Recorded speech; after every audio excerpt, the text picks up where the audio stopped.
এত কষ্ট করার পরও কষ্টকে কষ্ট মনে করো না প্রবাসী ভাইরা। দেখতে পারবেন এই ভিডিওটা সম্পূর্ণ।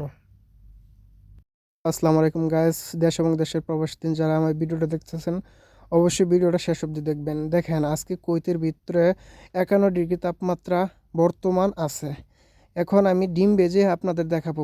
সাধারণত প্রবাসী ভাইরা যারা বাইরে কাজ করেন তাদের যে কতটা কষ্ট হতে পারে এই ভিডিওটা না দেখলে আপনারা বুঝতে পারবেন না। অবশ্যই ভিডিওটা শেষ অবধি দেখেন। আর বাংলাদেশ তো সাধারণত 40 ডিগ্রি তাপমাত্রা হলেই কাম শেষ।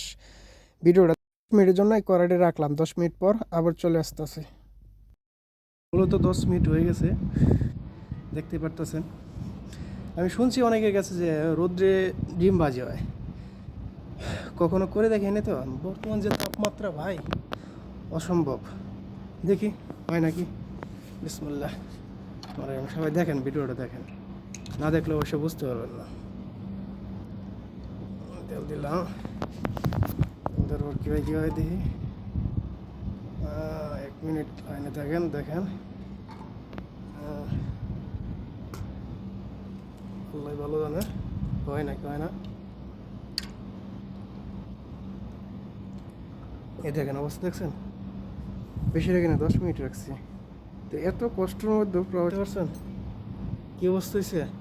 তাহলে এই জায়গায় রাখি 10 মিনিট, বেশি না, 10 মিনিট পরে দেখা যায় কী অবস্থা হইতে পারে। দেখতে থাকেন, আর কিছু কথা বলে আপনাদের শোনেন। একজন প্রবাসী সারা মাসে যতটা কষ্ট করে, 1 মাসে যতটা কষ্ট করে, যখন মাসের বেতনটা হাতে আসে নিজে না খায়া ওই ফ্যামিলির জন্য পাঠায়, নিজে না খায় ফ্যামিলির জন্য পাঠায় ভাই। তার মধ্যে কষ্টের কষ্ট মনে করে না। ভিডিওটা অবশ্যই দেখেন শেষ অবধি।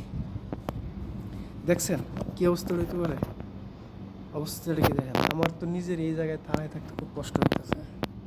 আমি আছি একজন ছাদের উপরে, বিল্ডিংয়ের ছাদের উপরে। এটা হলো কুয়েত সিটি, আমাদের কোম্পানির যে বিল্ডিং সেখানে আছি, ছাদের উপরে 8 তলায়। দেখছেন অবস্থাটা। না দেখলে অবশ্য তো বুঝতে পারবেন না কী অবস্থা হতে পারে। বাগুড়ে এত রোদ তাপমাত্রায় সারা বছর তো এ মাশাআল্লাহ।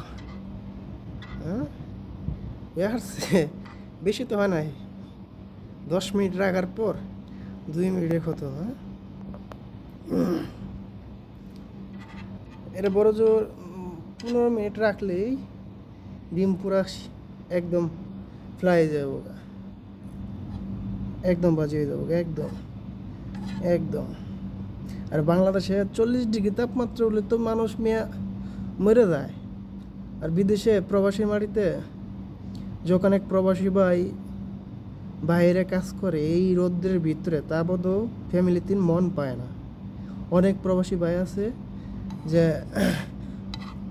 তাদের মনে কি বলবো আর, এটা আপনারা ভালো জান, কমেন্টে অবশ্যই বলে দেবেন। দেখেন অবস্থাটা দেখেন, দেখছেন নি। অবশ্যই ভিডিওটা যদি ভালো লাগে একটি লাইক করে দেবেন।